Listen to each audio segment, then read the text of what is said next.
Hi ಎಲ್ಲರಿಗೂ ನಮಸ್ಕಾರ. Welcome to Hanvitha logs. ನಾನು ಇವತ್ತು ಬೆಳಗ್ಗೆನೇ ಹಾಲಿನ ಪುಡಿಯಿಂದ ಒಂದು ಸ್ವೀಟ್ ಮಾಡ್ತಾಯಿದ್ದೀನಿ. ಇದು ಪಾಪುಗಳಿಗೆ ಅಂಗನವಾಡಿಲಿ ಕೊಡ್ತಾರೆ. ಆ ಹಾಲಿನ ಪುಡಿನೇ ಫ್ರೀಯಾಗಿ ಸಿಗುವಂಥದ್ದು. ಹಳ್ಳಿಗಳಲ್ಲೆಲ್ಲ ಯಾರು 3 ವರ್ಷದ ಒಳಗಿನ ಮಕ್ಕಳುಗಳಿರ್ತಾರೋ ಅವ್ರಿಗೆ ಫ್ರೀಯಾಗಿ ಹುಟ್ಟಿದಾಗಿಂದ 3 ವರ್ಷದವರೆಗೂ ಕೊಡ್ತಾರೆ. ಇಲ್ಲಿ ಫಸ್ಟು ಒಂದು ಬಟ್ಲು ತೊಗೊಂಡಿದ್ದೀನಿ. ಅದರಲ್ಲಿ 1.5 ಕಪ್ ಹಾಲಿನ ಪೌಡ್ರ್ ತೊಗೊಂಡಿದ್ದೀನಿ.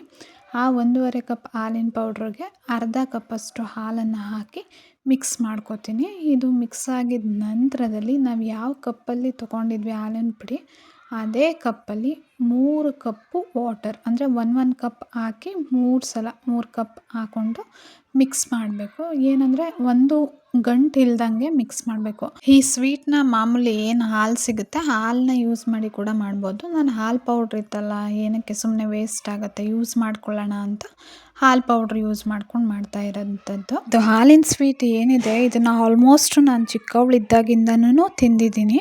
ಹೇಗೆ ಅಂತ ಅಂದರೆ ನಮ್ಮ ಅಜ್ಜಿ ಮನೇಲಿ ಆವಾಗ ಎಮ್ಮೆ ಇತ್ತು. ಆಲ್ಮೋಸ್ಟ್ 25 ಇಯರ್ಸ್ ಬ್ಯಾಕ್ ಹಳ್ಳಿಗಳಲ್ಲಂತೂ ಎಲ್ಲ ಸೌದೆ ಒಲೆಯಲ್ಲೇ ಅಡುಗೆ ಮಾಡ್ತಾ ಇದ್ದದ್ದು. ನಮ್ಮ ಅಜ್ಜಿ ಬೆಳಗ್ಗೆ ಅಡುಗೆ ಎಲ್ಲ ಆದಮೇಲೆ ಎಮ್ಮೆದ ಹಾಲು ಏನಿರುತ್ತೆ ಅದು ಕೆಂಡದ ಕಾವಲ್ಲಿ ಕಾಯಲಿ ಅಂತ ಅಂದ್ಬಿಟ್ಟು ಇಟ್ಬಿಡೋರು ಒಲೆ ಮೇಲೆ. ಅದಕ್ಕೆ ಒಲೆ ಉರಿತಿರ್ಲಿಲ್ಲ, ಹಾಗೆ ಇಟ್ಬಿಟ್ಟು ಅವ್ರು ಕೆಲಸ ಮಾಡ್ಕೊಳ್ಳೋರು. ಒಂದೊಂದು ಟೈಮ್ ಏನಾಗಿರೋದು ಅಂದರೆ ಅದು ಹಾಲೆಲ್ಲ ಕುದ್ದಿ ಫುಲ್ಲು ಗಟ್ಟಿ ಆಗಿಬಿಟ್ಟಿರೋದು ಆ ಕಾವಿಗೆ. ಆ ಟೈಮಲ್ಲಿ ನಮ್ಮ ಅಜ್ಜಿ ಅದಕ್ಕೆ ಸ್ವಲ್ಪ ಸಕ್ಕರೆ ಹಾಕಿ ತಿನ್ನೋಕೆ ಕೊಡೋರು. ಆವಾಗಲೇ ಈ ಸ್ವೀಟ್ ನನಗೆ ಗೊತ್ತಾಗಿದ್ದು. ಅದನ್ನು ಈಗ ನಾವೇನು ಪ್ಯಾಕೆಟ್ ಹಾಲಿದೆ ಅದರಲ್ಲಿ ಮಾಡ್ತೀವಿ. ಬಟ್ ಎಮ್ಮೆ ಹಾಲಲ್ಲಿ ಮಾಡಿದಂಥ ರುಚಿ ಪ್ಯಾಕೆಟ್ ಹಾಲಲ್ಲಿ ಅಥವಾ ಪೌಡ್ರಿಂದ ಮಾಡಿದ್ರಲ್ಲಿ ಸಿಗಲ್ಲ. ಆ ರುಚಿನೇ ಬೇರೆ. ಆ ಕಾಲ ಹೋಯಿತು.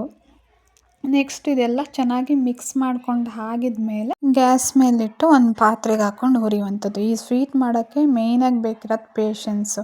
ಅದು ಏನಿದೆ ಅದು ವಾಟರ್ ಮಿಕ್ಸ್ಚರಲ್ಲಿ ಅದು ಫುಲ್ ಎವಾಪ್ರೇಟ್ ಆಗೋವರೆಗೂ ಹುರಿತಾನೆ ಇರಬೇಕು.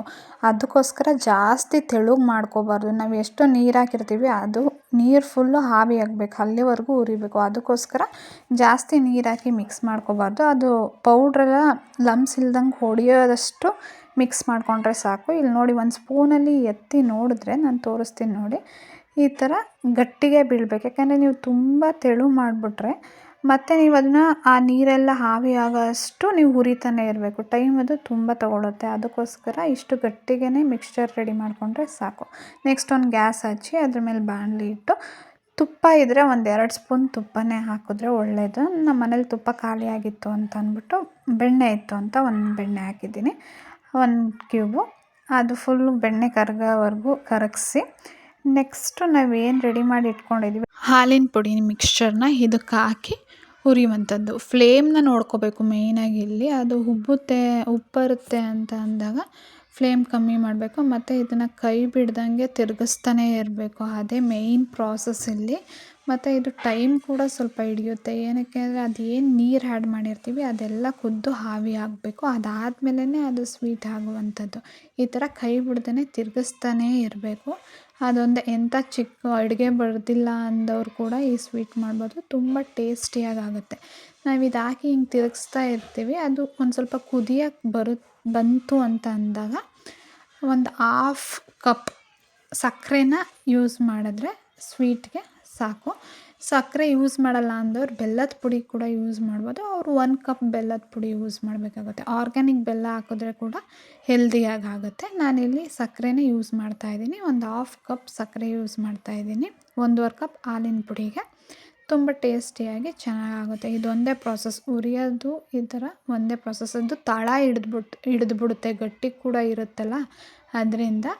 ಸೊ ಕೈ ಬಿಡ್ದಂಗೆ ಹುರಿತಾನೇ ಇರಬೇಕು. ಇದೊಂದು ಪ್ರಾಸೆಸ್ ಮಾಡಿದ್ರೆ ನಮಗೆ ಏನು ಸ್ವೀಟ್ ಇದೆ ಅದು ರೆಡಿ ಆಗುತ್ತೆ.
45 ಮಿನಿಟ್ಸ್ ಆದಮೇಲೆ ಈ ಕನ್ಸಿಸ್ಟೆನ್ಸಿಗೆ ಈ ಸ್ಟೇಜಿಗೆ ಬಂದಿರುತ್ತೆ.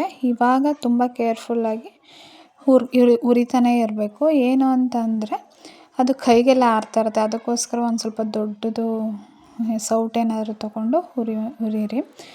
ಮತ್ತು ಅದು ಇನ್ನೊಂದು 1/4 ಗಂಟೆ ಆದಮೇಲೆ ಈ ಥರ ತಿಕ್ನೆಸ್ ಸ್ವಲ್ಪ ಬರುತ್ತೆ. ಆವಾಗ ಅರ್ಧ ಟೇಬಲ್ ಸ್ಪೂನ್ ಏಲಕ್ಕಿ ಪುಡಿ ಹಾಕ್ಕೊಂಡು ನೆಕ್ಸ್ಟು ಒಂದು ಪ್ಲೇಟ್ಗೆ ಆಯಿಲ್ ಅಥವಾ ತುಪ್ಪದಿಂದ ಗ್ರೀಸ್ ಮಾಡಿಬಿಟ್ಟು ಅದೇನಿದೆ ಅದು ಸ್ವೀಟು ಅದನ್ನು ಇದಕ್ಕೆ ಒಂದು ಪ್ಲೇಟ್ಗೆ ಟ್ರಾನ್ಸ್ಫರ್ ಮಾಡಿ ಕೂಲ್ ಆಗೋಕ್ಕೆ ಬಿಟ್ಬಿಟ್ಟು ನೆಕ್ಸ್ಟ್ ಅದು ಕೂಲ್ ಆದಮೇಲೆ ನಮ್ಗೆ ಯಾವ ಶೇಪಿಗೆ ಬೇಕು ಆ ಶೇಪಿಗೆ ಕಟ್ ಮಾಡಿಕೊಂಡ್ರೆ ಸ್ವೀಟು ರೆಡಿ ಆಗುತ್ತೆ. ನನ್ನ ಮಗ ಸ್ವೀಟ್ ಮಾಡಿದಾಗಲೇ ತಿನ್ನೋಕ್ಕೆ ಕಾಯ್ತಾ ಇದ್ದ. ಅವನಿಗೊಂದು ಪೀಸ್ ಕೊಡೋಣ ಅಂತ ಅಂದ್ಬಿಟ್ಟು ಕೊಟ್ಬಿಟ್ಟು ಹೇಳ್ತಾನೆ ನೋಡಿ ಹೆಂಗೆ ಇದೆ ಅಂತ ಅಂದ್ಬಿಟ್ಟು ತೊಗೊಂಡೋಗ್ಬಿಟ್ಟು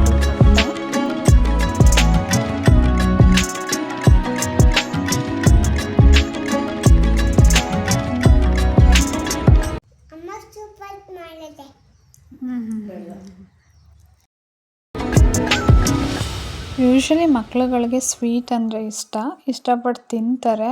ನಾವು ಹೊರ್ಗಡೆಯಿಂದ ಚಾಕ್ಲೇಟು ಕೇಕು ಅದು ಇದು ಕೊಡಿಸೋ ಬದಲು ಆದಷ್ಟು ಟೈಮ್ ಇದ್ದರೆ ಈ ಥರ ಏನಾದರೂ ಮನೇಲೇ ಮಾಡಿಕೊಂಡ್ರೆ ಹೆಲ್ತಿಯಾಗಿ ಕೂಡ ಇರುತ್ತೆ. ಅವ್ರಿಗೂ ಖುಷಿ ಆಗುತ್ತೆ ತಿಂದು. ನನ್ನ ಮಗನ ಮುಖದಲ್ಲಿ ಆ ಖುಷಿ ನೋಡೋಕ್ಕೆ ನಮಗೆ ಖುಷಿ.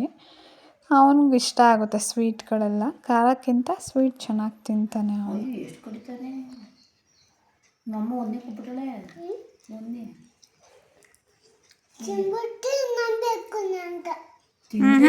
ಒಂದೇ ಸಾಕು, ಡೈಲಿ ಒಂದು.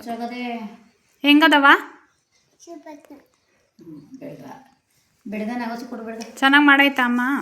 ನಾಗೋಸಿ ಚಿನಿ ಕೊಡಲ್ಲ. ನೀನೇನ ಕೇಳ ಅನ್ನು ಕೊಡಲ್ಲ ಹಂಗಾರೆ. ಕೊಡಲ್ಲ. ಇಲ್ಲಿ ನೋಡು, ಅಲ್ಲಿ ನೋಡು, ಇಲ್ಲಿ ನೋಡು, ಅಲ್ಲಿ ನೋಡು, ಅಲ್ಲಿ ಚೆನ್ನಾಗಿ ಮಾಡೋದಮ್ಮ ಹೇಳು. ಯಾರಾದರೂ ಸಬ್ಸ್ಕ್ರೈಬ್ ಮಾಡದೆ ವಿಡಿಯೋ ನೋಡ್ತಾ ಇದ್ದರೆ ಸಬ್ಸ್ಕ್ರೈಬ್ ಮಾಡ್ಕೊಳ್ಳಿ. ಇಲ್ಲಿಗೆ ಈ ವಿಡಿಯೋ ಮುಗಿಸ್ತಾ ಇದ್ದೀನಿ.